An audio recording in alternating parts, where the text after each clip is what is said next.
Pemirsa, pandemi corona mengharuskan masyarakat untuk tinggal di rumah demi memutus rantai penularan corona. Lamanya masa belajar dan bekerja di rumah saja membuat orang tua dan anak dilanda kejenuhan.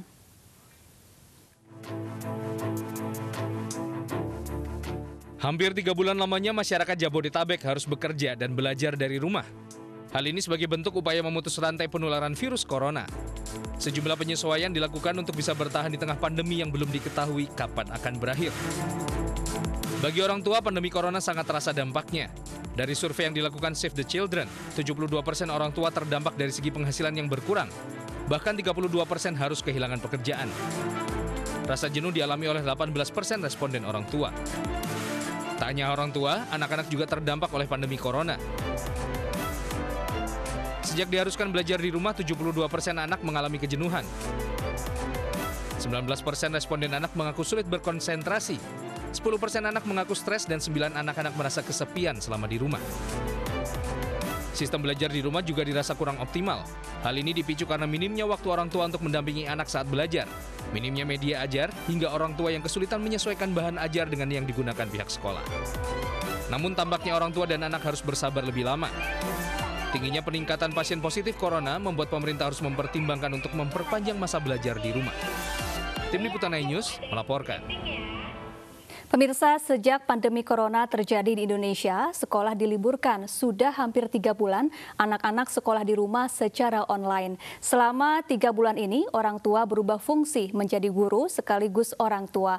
Lalu apa yang terjadi dengan anak-anak yang biasa bersosialisasi dengan temannya, kini harus di rumah saja? Kita akan membahasnya dengan Ibu Felicitas Ka'ban selaku psikolog anak dan juga dengan Sarah Narulita sebagai ibu rumah tangga. Selamat siang, ibu-ibu. Siang, Mbak. Baik, pertama-tama saya ingin bertanya kepada Ibu Sarah. Bu Sarah, selama hampir 3 bulan memandu anak-anak belajar di rumah, apa suka dukanya Bu Sarah?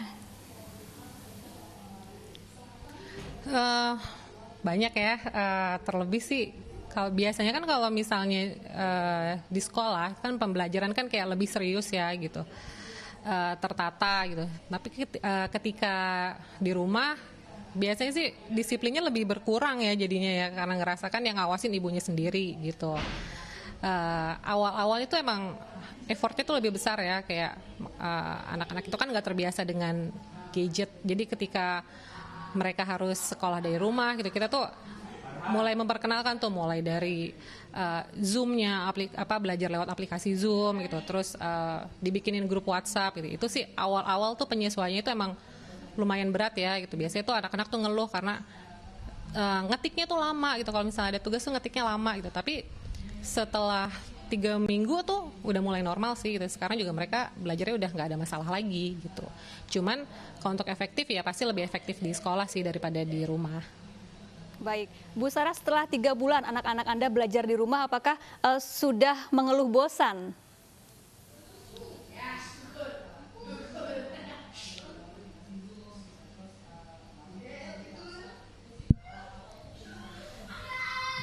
Bu Sarah, setelah 3 bulan anak-anak Anda belajar di rumah, apakah sampai saat ini sudah mengeluh bosan begitu? Baik, kita ke Ibu Felicitas Ka'ban, psikolog anak. Bu Felicitas, apa yang akan terjadi jika anak terlalu lama belajar di rumah? Sampai saat ini sudah lebih dari 3 bulan.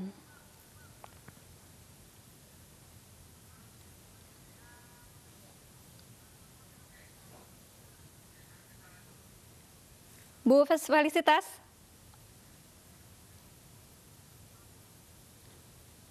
Baik, Bu Sarah. Baik, Bu Felicitas. Bu Feli.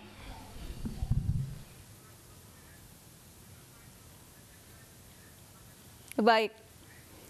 Baik, pemirsa.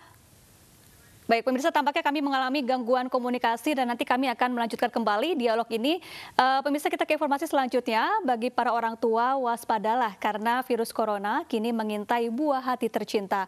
Jumlah kasus positif corona pada anak-anak terus bertambah dan angka kematian sudah mencapai 14 orang.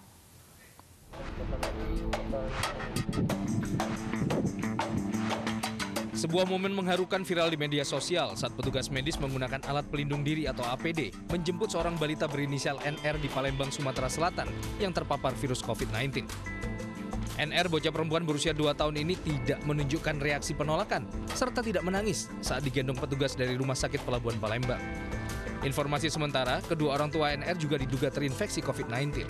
Dilakukan swab di rumah sakit dan hasilnya kan berapa hari kemudian baru ada. Nah, ini sudah ada hasil, ternyata memang positif sehingga harus dijemput ke rumahnya.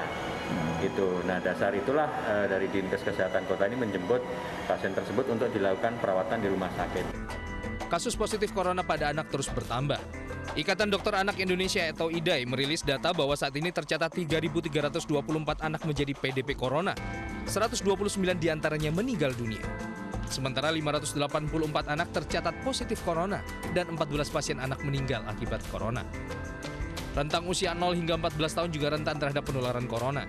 Hal ini sekaligus menggugurkan data bahwa kisaran usia manula menjadi yang paling rentan terhadap penularan virus corona. Mobilitas yang aktif membuat gejala corona pada anak sulit terdeteksi. Anak-anak ini yang tertular COVID-19 ini memiliki gejala yang sebenarnya lebih melebar dibandingkan dengan dewasa. Namun, pada anak yang perlu menjadi catatan kita adalah gejalanya lebih banyak yang bersifat asimptomatik atau kalau istilah pemerintah bilangnya orang tanpa gejala OTG, dan kalaupun gejalanya ringan, batuk, pilek, demam, ya tidak ada beda seperti misalnya selesma atau influenza, ya. Tapi ditemukan juga gejala lain seperti diare, sakit perut, mual, muntah, ya.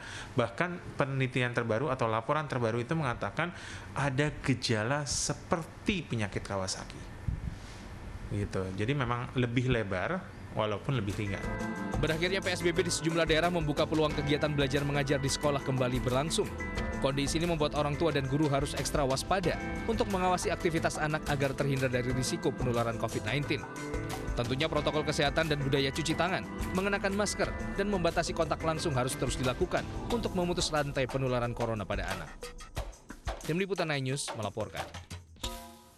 Pemirsa, kita lanjutkan kembali perbincangan kami mengenai dampak sekolah di rumah dalam waktu yang cukup panjang. Kita masih bersama dengan Ibu Felicitas Ka'ban selaku psikolog anak. Ibu Feli, kira-kira apa yang akan terjadi jika anak terlalu lama belajar di rumah? Iya, Mbak.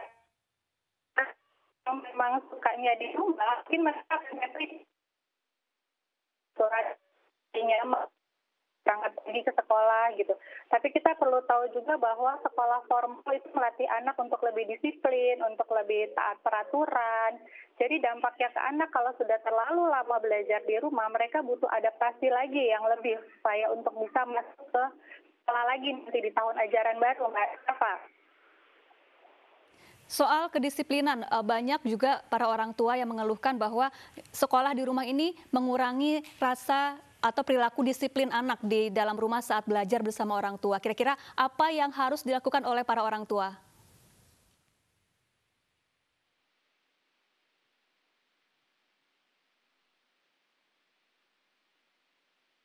Di rumah itu sama saja kayak sekolah di tempat sekolah. Bangun tetap harus jam 6, berangkat dari jam 7, nanti kalau waktunya istirahat. Tapi ini juga perlu komunikasi yang benar-benar dua arah dari orang tua dan anak gitu, Mbak. Jadi kita tidak bisa melakukan aturan yang straight. Pokoknya harus, nah itu anak akan jadi lebih terbebani gitu.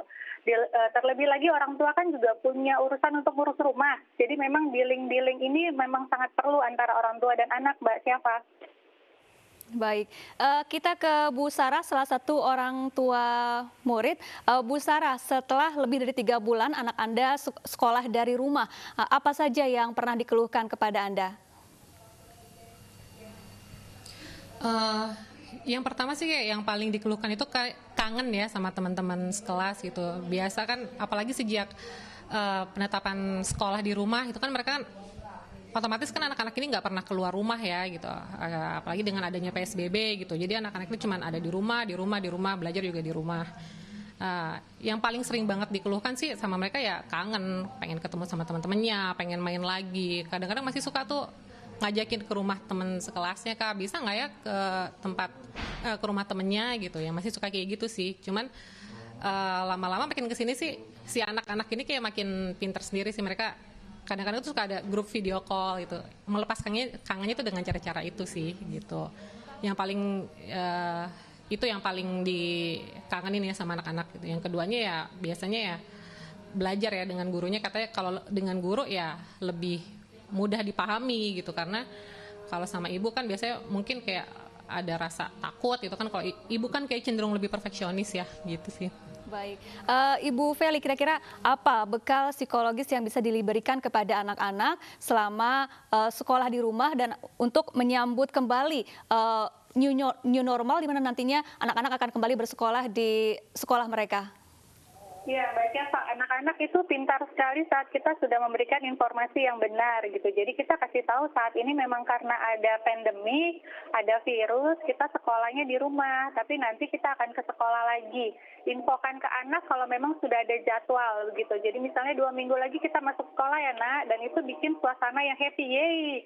Kita sekolah lagi, bisa ketemu bu guru ini, bisa ketemu teman si itu, kita bisa main sama si dia. Nah ini kita buat supaya anak itu juga merasa excited gitu. Belajar di rumah juga begitu, yeay kita belajar di rumah nih, happy ya, habis belajar bisa langsung nonton, atau habis belajar bisa langsung main sama mama gitu, nggak perlu nunggu jemputan pulang dulu ke rumah. Rasa happy, excited ini yang harus kita tanamkan secara konsisten Mbak, supaya anaknya juga ngerasa bahwa di sekolah ataupun di rumah ya sama-sama belajar, sama-sama happy gitu. Jadi jangan ditakut-takutin, ntar masuk sekolah loh, nanti ada ketemu guru ini loh, ayo. Nah itu akan membuat anak cemas gitu loh Mbak Syafa. Terima kasih Ibu Felicitas Kaban dan juga Ibu Sarah Nurulita sudah bergabung bersama kami di Anju Siang. Selamat Hari Raya Idul Fitri dan salam untuk keluarga. Pemirsa, pengalaman Ramadan perdana sejumlah mu'alaf akan hadir sesaat lagi. Tetaplah di Anju Siang.